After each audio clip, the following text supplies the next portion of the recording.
Okay. Kostas, could you tell us who you are and where you're coming from? My name is Kostas Lapavitsas. I teach economics at the School of Oriental and African Studies. I've been specializing in money and finance and the political economy of money and finance and the Japanese economy in particular for a very long time now. And I take a professional, political and activist interest in what the financial system does and the situations it creates in the modern economy. Could you tell us how you see the influence of transnational financial services on policy making? This influence obviously varies from country to country, from place to place, but there's no question that it is enormous. And in many ways it's the determining influence in policy formation in mature countries, developed countries. The influence in the United States in particular is of decisive importance. The influence in the UK is of very great importance too. In Europe it is perhaps less so, but nonetheless it's also very, very important there too. There are two ways in which we can see that. For the period that followed from the great crisis of 2007-2009, which, don't forget, was caused fundamentally by the financial system. That crisis was dealt with through state intervention, in other words, policy, and the nature of this intervention during the crisis and after was determined by the financial interest, fundamentally. And this intervention took two forms. The first was to provide capital to the financial system, which is basically the tax income of the population mobilized to support international financial services. The second, and probably more important in the longer term, was to keep interest rates pretty close to zero by providing enormous amounts of liquidity to the financial system through the central bank. These are public levers, public liquidity, and public rates of interest. We should be very clear. It's to all who come close to these things. These policies have been instrumental in determining how the world has changed since the crash and how the financial system has performed. Because by pushing interest rates down to zero, or very close to zero, bank profits were boosted immediately. Financial profits were boosted immediately. This was a way in which policy was used to subsidize the financial system. So that's the first thing. And it's a kind of subsidy that most people don't realize. It's a hidden subsidy, but it's enormous. The second way in which policy, this kind of policy benefited the financial system was, of course, through providing this liquidity that I mentioned. And what has happened is that the central bank in the United States and in this country, in the UK, has provided vast amounts of money, basically, to finance, which has been piled away, and has allowed finance to engage in all kinds of activities internationally to earn profits. Banks have had access to very cheap and enormous amounts of money, and other financial institutions the same. And so for the last 3-4 years, we've seen again the return of speculative flows across the world, and that's where we are at the moment. Do you have a figure for how much capital was provided? You mean the initial amount of capital out of tax income? Mm-hmm. Well, we know that the United States mobilized something a bit less than $1 trillion to start with, went into the TARP program. That's what it was called. Not all of it was taken up, but very significant amounts were taken up to start with.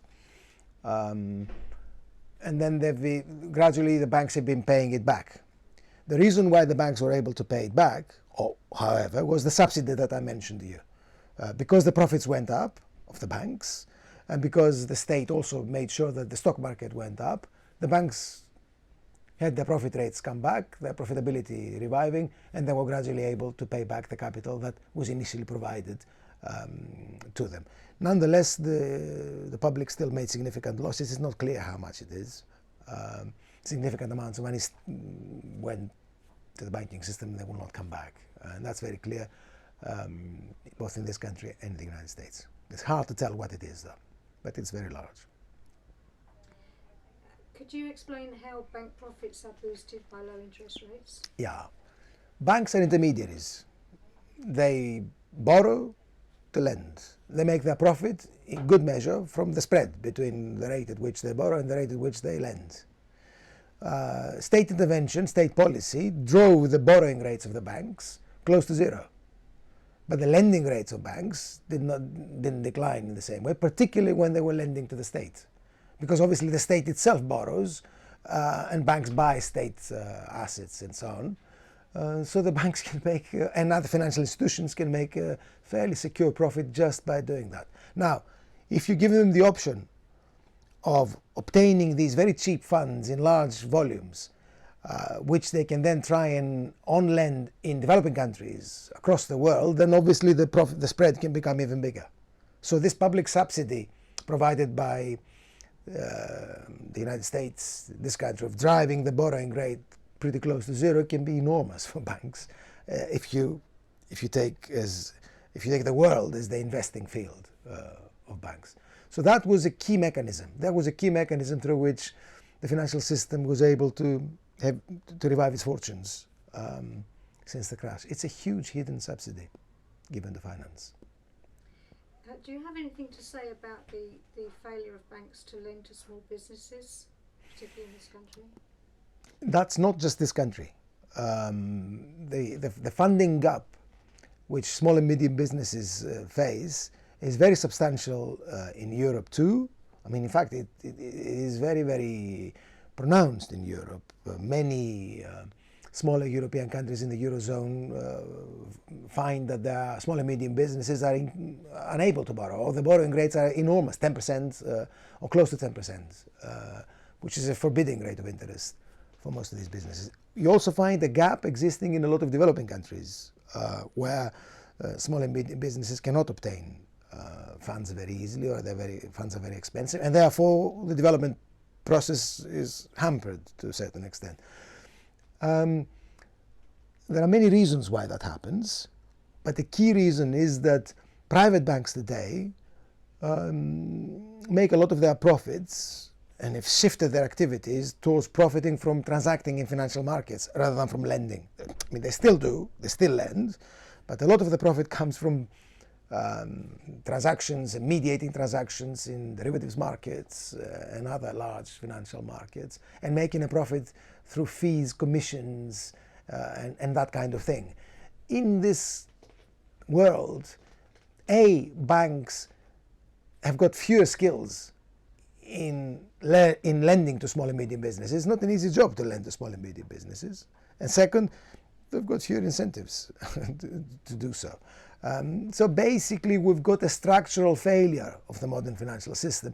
And if we're to take growth seriously and to do something about jobs and wealth and so on, it's clear that we need institutions that will begin to specialize in lending for investment and therefore growth. And that means lending to small and medium businesses in a more sustainable and accessible way. Is that the government's job, you think, to enforce that in some way? Or It definitely is the public's job. We've got to be careful about talking about the government, the state and the public in the context of the banking and the financial system. Personally, I'm all in favor of public ownership and public control, not necessarily government or the state, or not narrowly government and the state. Here we should be talking about the public interest and public property. And that can take many forms. Outright nationalization in the old style might not be what the current era needs. But public intervention, public property, public control of the financial system is absolutely paramount, both to support small and medium businesses and more generally to shape the financial system in ways that fit the needs of modern society, individuals, households, and bigger businesses too. Are there further changes you'd like to see focusing on this, the influence of the financial services on policy. Keeping that in mind, are there further changes you'd like to see in that regard? I'd like first of all to say that it is a matter of democracy, and that has to be understood very well. It's very, very obvious in the United States, where transparency, I regret to say, is much greater there than it is in the UK. The financial interest has got a lot of influence in the UK too, but we know more about the United States because transparency appears to be greater there. So it's a matter of democracy. We know that financial institutions customarily and regularly finance the political process in the United States, and that gives them enormous influence. And obviously that limits the democratic rights of the great majority of the population, which doesn't finance anyone, particularly in Washington or elsewhere. So I'd like to see that limited and reduced. Yeah, there must be some political change. It's a matter of polity, not just economics. It's a matter of limiting democracy, which people have got to appreciate. So that's the first thing that I've got to say on this. More generally, obviously, I would argue, we need wholesale transformation of the financial system. I see the modern world as financialized. Capitalism today is financialized. And that means a whole host of things in terms of the role and power of the financial system. Financialization must be reversed, but that's not an easy process. It isn't just a matter of laws. It's a matter of practices, institutions, outlook. It's a long, drawn-out process. Could you explain financialization? Financialization is a term that's become very widely used in social science, but also in public debate. And I believe that this is how it's going to be from now on, because it captures very powerfully what's been happening to mature economies and increasingly to developing countries too. The way I understand it, and I've argued it in my work, is as a historic transformation of capitalism, basically. Big businesses, non-financial businesses, have begun to make big profits through financial activities. So they've become bank-like themselves or finance-like themselves.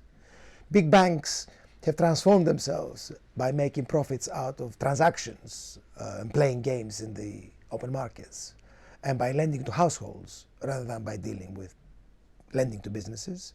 And households have been transformed in the sense that household life has been sucked into the formal financial system for health, for housing, for education.